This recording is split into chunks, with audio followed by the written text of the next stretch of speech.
In another hangar at Palmdale, the second airplane is in the final phase of manufacturing operations.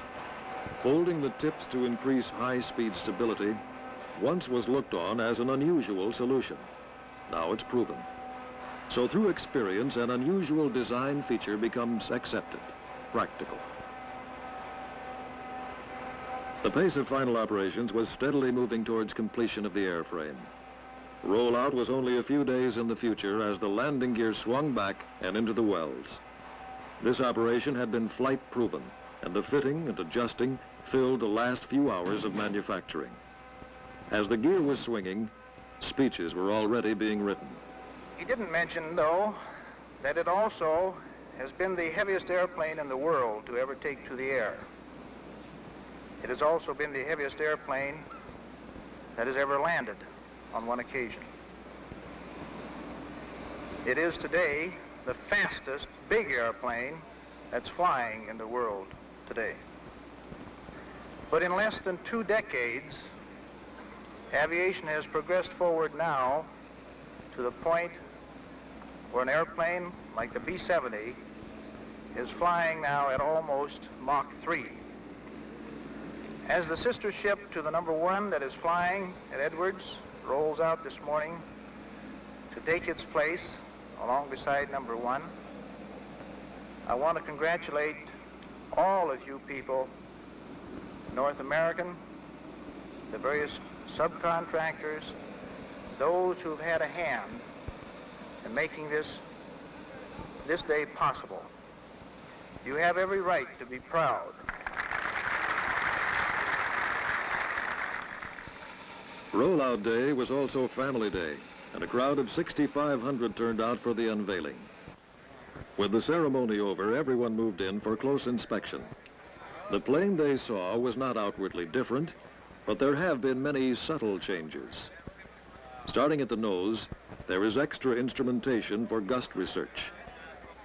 The cockpit has only minor changes, but there's more fuel in the fuselage, approximately 5,000 gallons. This will mean more range, more endurance. The inlets will be fully automatic in their operation. The co-pilot need only monitor their performance. The major difference is in the wing. It has a 5-degree dihedral. The top of the wing shows even more instrumentation. Pressure probes to sample the air along the wing surface. Over 200 additional channels of instrumentation are available on this second plane. Even the pilot staff was taking another look.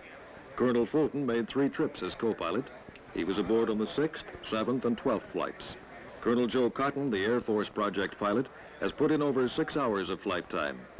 Van Shepard, a North American pilot, tells how the brakes worked on his 2 flights in the XB-70. Al White, chief test pilot, has flown the left seat in all missions. These are the men who have proven the B-70 design in many flight situations. They'll soon have 2 planes ready for flight. May 29th ended the manufacturing era, and this second plane of the series is the last to be produced. It was completed in just 19 months, less than half the time it took to build the first model.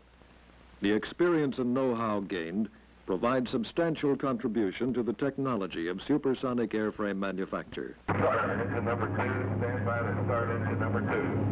Roger, number 2.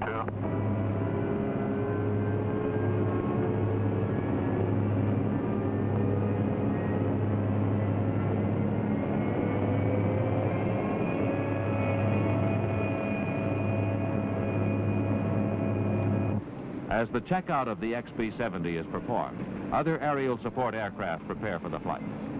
For short-range rescue support, the Air Force provides a helicopter to cover the XB-70's takeoffs and landings. Mobilcom, data control, the hydraulics disconnected yet? Negative. Utility is disconnected. Primary, not yet. Roger. Momentarily. Supplementing the normal helicopter personnel, the crew includes a photographer to document the event, a seat capsule expert, and a flight surgeon, all fully equipped to perform emergency service. We have all GSE removed at this point, and the airplane is just about ready for taxi. Roger, thank you. Immediately prior to flight, experienced observers board an F-104 and prepare to accompany the flight for as long as they are able to keep up with the XB-70. Their objective is to offer assurance to the pilots that the mechanical operations of the plane have functioned properly, such operations as the landing gear retracting and the wingtips lowering. From a T-38, a motion picture cameraman provides air-to-air photographic coverage. This film coverage is a normal Air Force requirement for all flights of experimental aircraft. During flight, this control room is the nerve center of the whole operation. Magnetic tapes of all conversations, commands, and responses are recorded for future studies. All stations dispatch, words to be 70 is now taxiing out. This is XB-70 ship number 2. In July, the second ship flew for the first time and has now, in 16 flights, progressed to speeds in excess of Mach 2.9.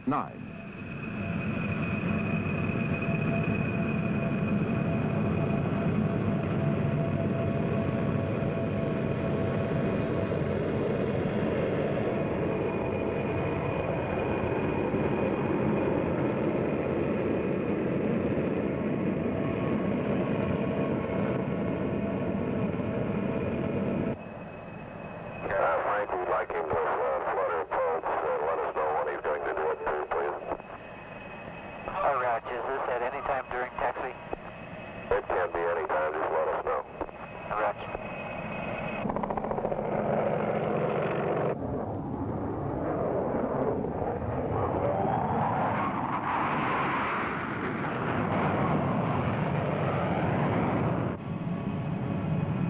Edwards, data control, mobile com.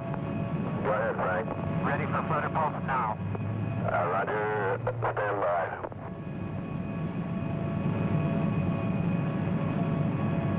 Doing them now.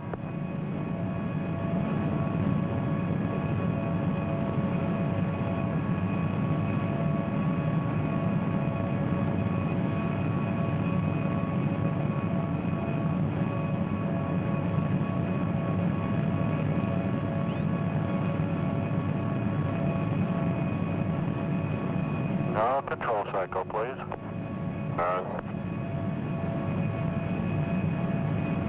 And 30 seconds now, coming up on power.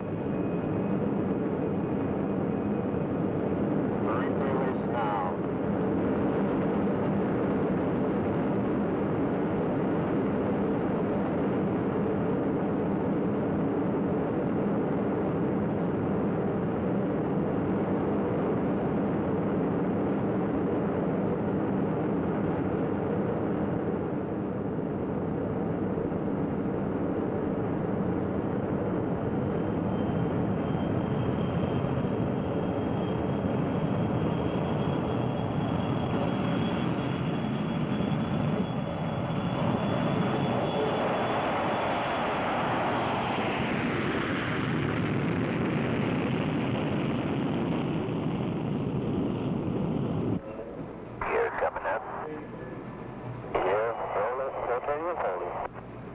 Engineers familiar with each of the major subsystems watch the development of the flight plan. Constant surveillance is maintained on the air inlet control system, the propulsion units, the chase planes, and the range control. The chase planes act as pacers and offer a calibrated miles per hour speed count. This is a double check on the XB-70's instrumentation. A steady flow of data is telemetered from various sensor points throughout the plane and registered on dynograph recorders.